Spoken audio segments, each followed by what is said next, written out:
The people that are succeeding right now are telling better stories. Yes, I think AI can help a lot in people's marketing, especially when you're starting at ground zero, but that differentiating factor is going to be very personal.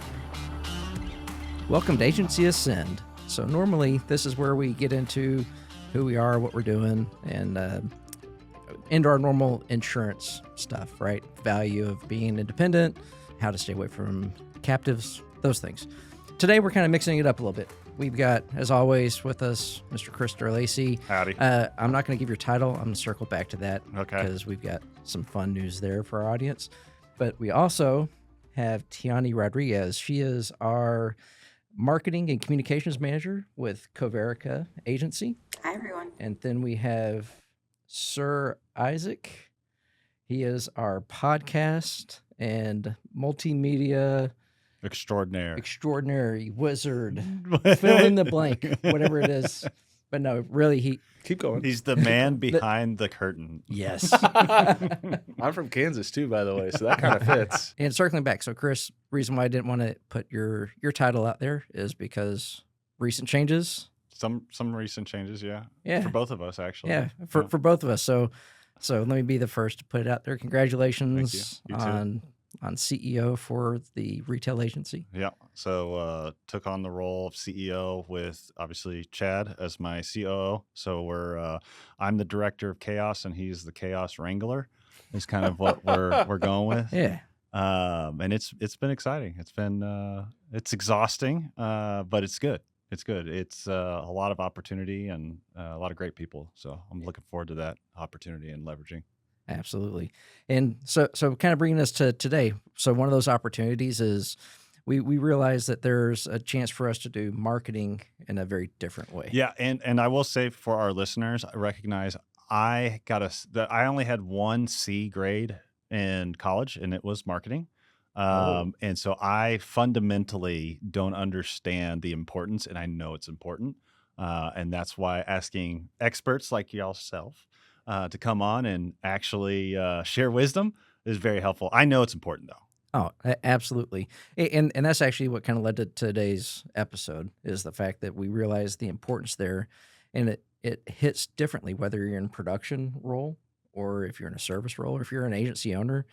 So kind of taking a step forward into this, would love to know, so Tiany, from your perspective, seeing that overall marketing, strategy, what are some of the things that moving into 2026, what's some of the things you've seen shift in the insurance industry in terms of marketing needs? And what are some of those like really, really top agencies out there doing that are differentiating them from everybody else within this space? Kind of what we were talking about earlier, AI is here. AI is kind of taking over, and it's got its pluses. It does make. You can say minuses. It does have minuses, okay, guys. It does. So, we use it here. Obviously, it does kind of cut through a lot of like the externalities that kind of fill up the space and gets to it. But what I'm seeing and what I think a lot of people can relate to is that the people that are succeeding right now are telling better stories. They're telling different stories, and so yes, I think AI can help a lot in people's marketing, especially when you're starting at ground zero. But that differentiating factor is going to be very personal. It's going to be telling those stories where, hey, it wasn't just some guy that sold us an auto insurance policy. It's going to be when my kid had an accident first week of college, he was able to call on this company and they got him taken care of. I had all these fears running through my head the second he left the house, and of course it happened that first week. But hey, we're real confident now that anything that comes up we can tackle. So stories like that, I think, make a big difference in marketing. So where does AI fit in that?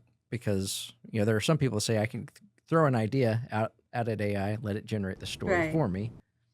right? Is that kind of what you're talking about? Or are you No, talking no. about? I'm saying that there's a lot, when you look at the marketing landscape, there is a lot of fluff, a lot of AI generated stuff. And I think people are catching on to that a lot more. They're starting to notice, like, okay, like I hear this phrase a lot. It's probably telling me it's AI. Is it not dissimilar to like I remember we would buy stock Yeah. photos? Yeah. To me, in a lot of ways, AI, if it's used incorrectly, will feel like stock photos. That's exactly what I'm seeing right now. There was an agency, they had webinar after webinar after webinar. The color theme would change, but the actual icons, like they'd have a clock next to the time, Mhm. same clock, same clock, same clock. And I don't mean as in it was the same. I mean, it was the same clock from post to post to post. It was the same clock, though, that was being used by this agency. It was the same clock picture, clip art Yeah. that was used by this company that's not even Yeah. in insurance. So if you got that going on every time, it's just this procedurally generated It turns into asset. noise or White noise. white Right. noise, and I think your brain just glosses over it. And so now all you have to do, well, I say all you have to do now, what is becoming, with my team, what is becoming a skill we're trying to develop is how to make this not look like AI. Yeah. And example happened here at Coverica. I sent you guys to review a graphic, one of our weekly win posts. And the feedback that I was getting, I don't know if you gave, I know Jessica gave me this, but it came back, I like this. I mean, it's obviously AI, but, and I was like, whoa, whoa, whoa, whoa, whoa. It is? I went back to my guy and he goes, it's like, I mean, I made that by computer mouse, dude. And it was like, oh, so whatever we're creating is in line with ChatGPT or Claude or whoever's algorithm for how they're going to be making their marketing material for a weekly win post or an insurance post. It's like, okay, so we have to now double check that not only is what we're making over target, but that it's not anywhere close to what AI is going to make. Well, and I think it goes to being real, because we also found, or at least some of now I do read, even though I got to see marketing. One of the articles I was reading was talking about that if you're too professional with your recording, your equipment, everything else, and if it's too well done, it actually detracts from its authenticity and people believing it. And so it's like you want that kind of crazy little bit of element, and if you're perfect on everything, it doesn't read the same way to the audience. Is that fair? People get like that uncanny valley sensation when they see a What is Canny Valley? uncanny valley. Okay, so you probably noticed it now. A lot of the faces that you see in magazines or in ads, they're all the same, or they have like that plasticky feel, and you're like, that's not a real person. And you kind of sense it in the back of your head that it's Stepford Wives. Well, seriously, where everything is very structured, very polished, very same. It's boom, boom, yeah, but you boom. can tell I think it's a psychological thing with like human faces. Like you can just tell that that's not a real human living behind those eyes. Yeah. I will say we do have a member agent that recently joined that is I think he's using AI quite well. I mean, he's posting content all the time, but it's him. And sometimes it's enhanced to the point where it's like, that it's enhanced like so bad. But he plays with it. It's for fun. Oh, all right. So that's a great thing. Filter or no filter? No filter. No filter. No filter. No filter, but if you're gonna use a filter, go wild with it. Yeah. Yeah. All right. So we say that, but I'm gonna throw a little shade at our own team. Okay. How many people on our team, when you look at their email signature, yeah. have Oh, AI gosh. filters on their picture on their No, email signature? I'm sorry that is a pet peeve of mine. I mean, I'm calling us out, right? Yeah, we do that. I don't. I don't. You can see I- this ugly mug in all its glory. I struggle with AI enhanced signature photos. I don't have a signature photo, so Well- but that kind of goes to I love posting broken content. I love like some of the clips that people see on our LinkedIn or our shorts or wherever it is, they're actually coming from the 10 minutes before and the 10 minutes after we actually start That's the where you get all my blackmail photos. That is what we It's call job exactly- security. That is all that is. That's all. You made this hideous face. Look at it. Comerica is one of, if not the largest insurance agency in the state of Texas, correct? Yeah, it's one of them. Yeah. So how much more powerful is it to be able to relate to the COO and the CEO because they happen to have the same character defects that I do True. compared to Jake from State Farm? This is, by the way, this is the first. Tiany is like gasping. She didn't know he had flaws. I mean, she's my! just- Oh, This yeah, is yeah. news. Oh, I will send you my job security folder later if you'd like. Yeah, according to Sir Isaac, we are broken people. Well, and according to other people as well. Yeah. But no, that so all right. So definitely no filters. What are other like mistakes that you were seeing in marketing that maybe, it's like, for example, I know AI, everybody's just throwing it in there, getting it very plasticky feel. So let's use AI more for like refinement. I have this is how do we maybe shore this up while maintaining the right tone and message? What's another mistake out there besides filters, which we all disagree on? What other mistakes are there that people are making in their marketing that's preventing them from actually getting the message out that they want or getting the response that they would like to have? What are some of the mistakes you're seeing?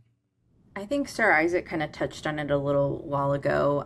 If you are using AI, I think it's important to have a very strong brand voice and a very strong brand, just in general. Like you have your colors, your brand colors. You have those building blocks. Before you go too far, brand voice for us non-marketing people. What is a brand voice?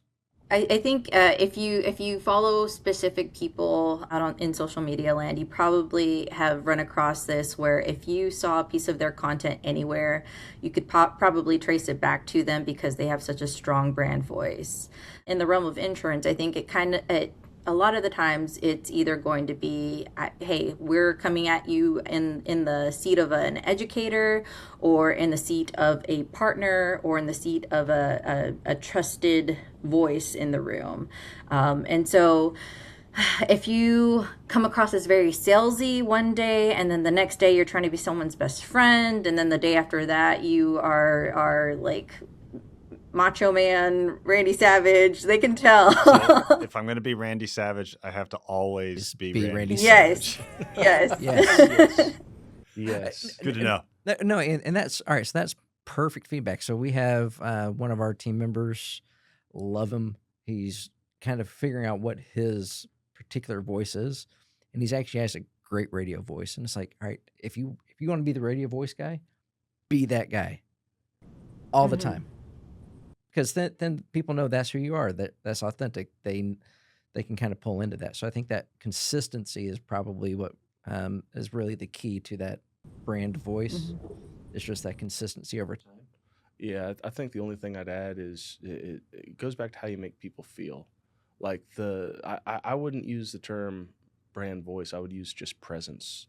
I know that if I get an Apple product, I'm going to be able to use it for the next 10 years. I'm going to be ragged on by every Windows user and Android user out there. But my computer over there is from 2013, and it's still doing everything that I need it to do. I mean, I'm going to have to upgrade at some point because Chrome's brand is if you want to use our product, you're going to have to update your hardware. Well, also security, cyber, and all those other things. might Okay, be that's another- fair. That's fair. But the voice or the word I would use, presence, the brand that I associate when it comes to Apple is that I, for my needs, Isaac, can rely on this product. When it comes to something like Wendy's, I know I can get a really good laugh. When it comes to GameStop, I know I can get a really hardcore, well, I won't say hardcore, but a controversial take on a topic in that niche that is going to provoke emotion either for or against. Okay. When it comes to Comerica, one of the, I really wish Diane would have been able to be on the call because she, I think, knocked it out of the park yesterday with how she was presenting. I won't say new, but the brand updated, strategy guide. the strategy. I mean, that's the voice, Yeah. right? That's for us non-marketing. people, the brand guide, is what we give to all the marketing departments outside and say, hey, this is our color code. This is our way that we operate. And if you have those, if you don't have them, I would highly recommend that you go through that process. Yeah. Like what are like the five basic things that somebody should have? So, building brand guidelines, let's say when you're first starting, you want to get down that message that is going to live and breathe throughout your brand guide. So, whatever that may be for your company, that first step is that, and then you build around that. So a lot of times people notice that insurance and banking and finance have a lot of blue in their branding, which is really funny because none of the Coverica brands other than Coverica Cares has blue in their brand guide. But pick your colors, and it's more than just like, oh, it's a blue. It's a very specific blue. It has a Pantone hex color code, like all these, getting technical, but you have color codes for that, and you have it in your book so that when you send it to a printer, you get a product every time that matches your brand guide. So you won't get a baby blue, you won't get a royal blue, you'll get your color blue every single time. And same with the logo. You have a logo, a complete logo. You have a logo mark where it's just in Agency Alliance's case, that the infinity sign, that's your logo mark. There's various ways that you can use it across your branding. But if you don't have that, then what you end up with is someone going to your social media page, and the little icon has a really squished logo in the corner, and you can't really read it, instead of having a very nicely presented infinity sign with a red background, and you can immediately tell, hey, that's Coverica Agency Alliance. It makes a big difference in your presentation and your end results. What about like taglines, slogans, any of that kind of stuff? I think before you do anything, you need to know what your value proposition is, and absolutely everything needs to go back to that. There's a coach that I really like and admire. His name's Joe Peachy. Chad's heard me bend his ear over this guy a lot, but he said probably one of the most profound things when it came to how I look at copywriting is I only speak in value propositions. Now that's maybe comes across as a bit extreme for someone who's not only in sales or their main shtick is only sales, but at the same time, it cuts to the heart of the issue, why I'm here, who I am, who it is I serve, which goes back to David Allen. One of the things that he likes to talk about is what is the end result you're going to have as a result of having a conversation with me, as a result of doing business with me, as a result of adding me to your team. That's the North Star.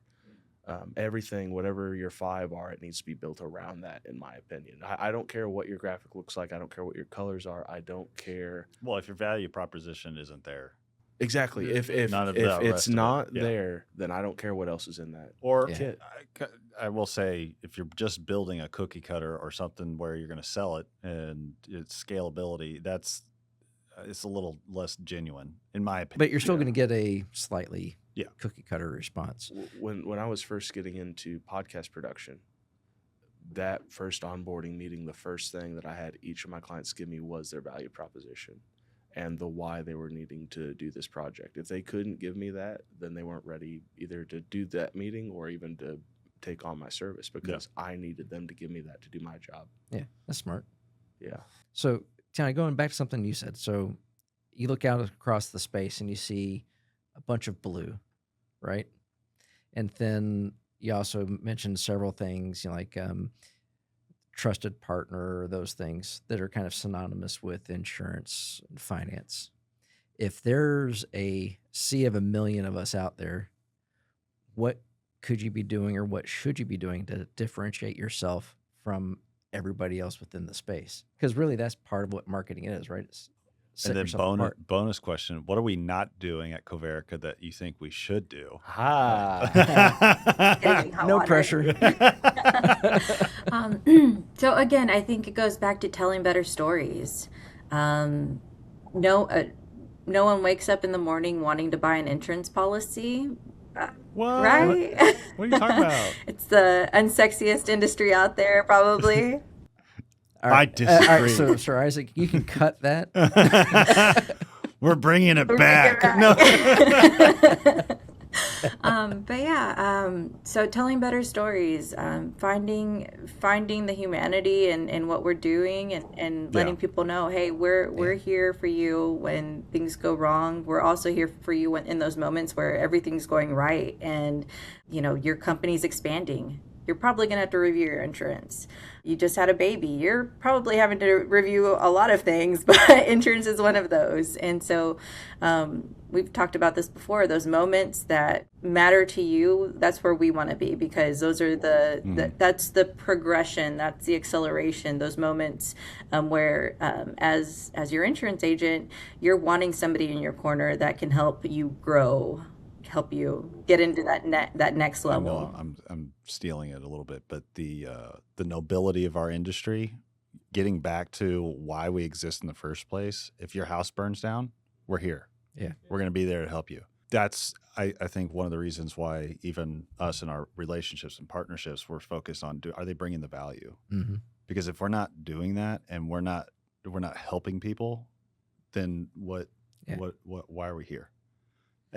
Not to steal I get so upset when I hear about EBITDA and dollar lines and everything else, and we're still not focused on the customer. I just think some people are doing it better than others, and I think if you talk to a lot of your service people, they have those relationships, or your salespeople, they have those relationships, and they don't share it to the masses. They keep it Yeah. internal, and it makes them feel good. But hey, like, if you share what's going on in the lives of your peeps, and other people get to experience that, I think it paints a great picture. Interesting idea. I think we do something similar on the Alliance side and even our Access Plus MGA. Like when one of the producers gets a big win, Right. our owners, we blast that to the rest of the network, Yep. and that way it's like, hey, congratulate him. He look at what he's done. He's the head of that for this week. Likewise, we could do the same thing with customer service.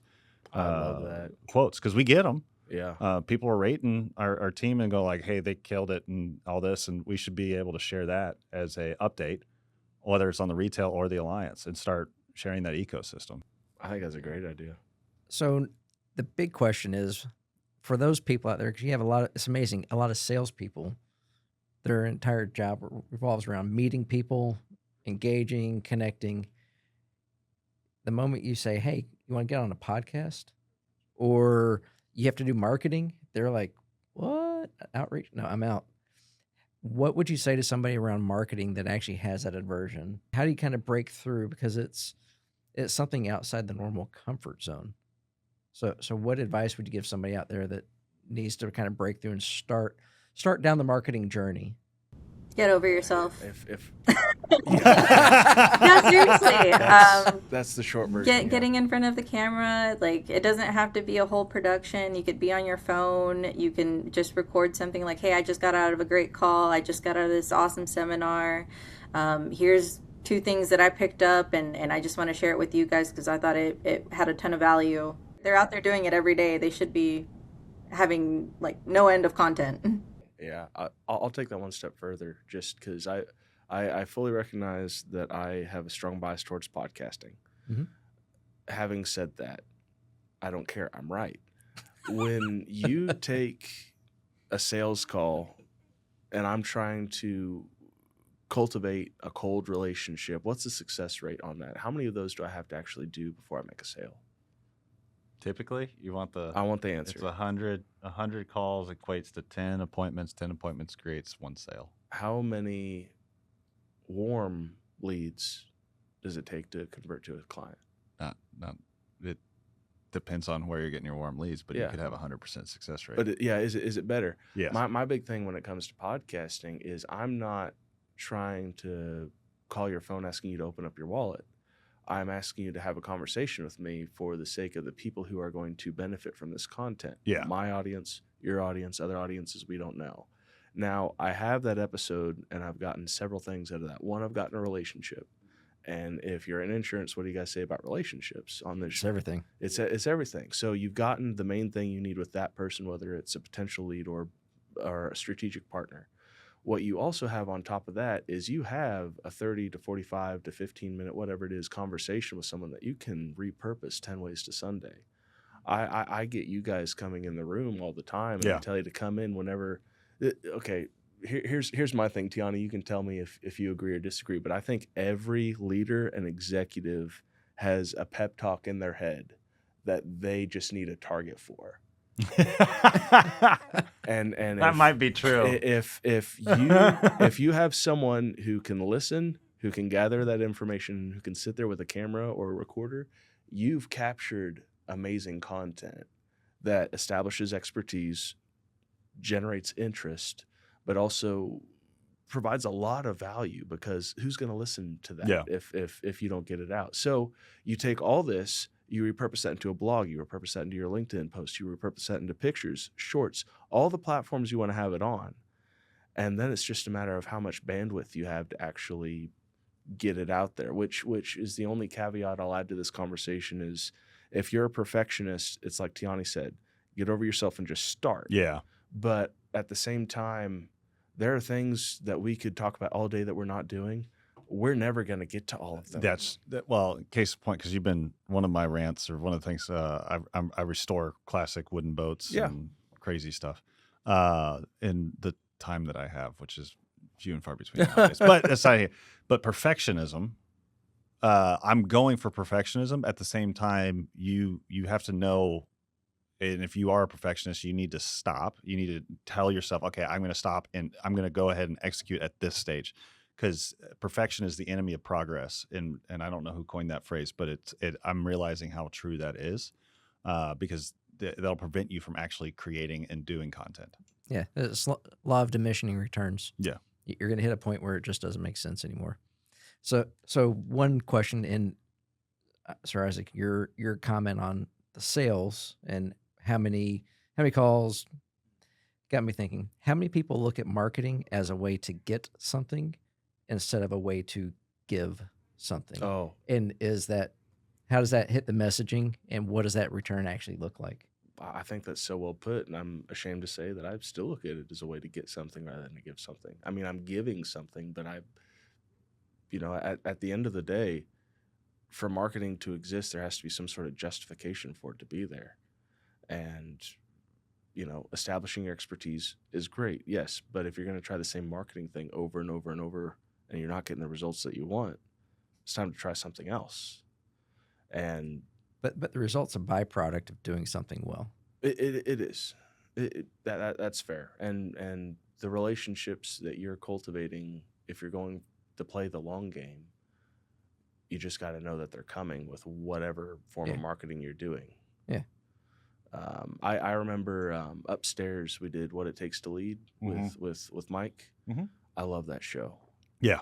We hit a wall, and I told him, we may have achieved the goal that you have for your show. I lost my job.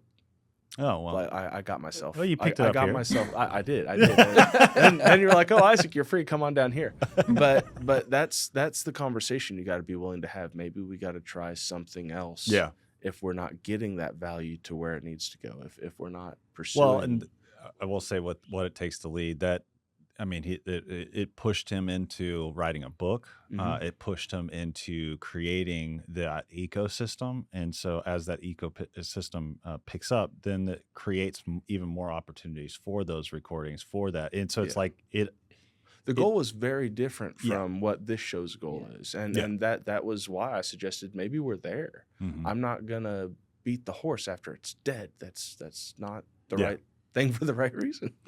I think that's what he gets when we come down and rant, because it's just continuous content. It's like, oh, we could do an episode. Going back to that getting versus giving, I think that if we looked at, I think that's why a lot of marketing efforts actually fail, because people look at marketing as, I'm going to input X, I expect Y out. That's a good point. Yeah. Right? And instead of saying, no, marketing is about building something foundational. It's not sales. Marketing is not sales. No. That's fair. And a lot of people get the two confused. Well, if I'm spending this much on marketing, I should see this much in sales. No. I mean, if your product is terrible, I don't care how much you market, you're not going to sell. And So. sales, kind of a different aspect of that is a lot of people view sales as a negative, a dirty thing, or there's all these stereotypes.